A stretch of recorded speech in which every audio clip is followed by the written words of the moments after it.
आज नुआपड़ा उपनिर्वाचन रे प्रथम थर कर रणांगन में उत्तीर्ण होती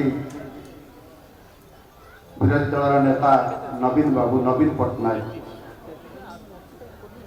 पट्टनायक आज से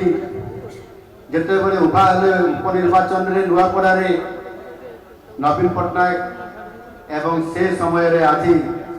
से दल को विदाय देकर आज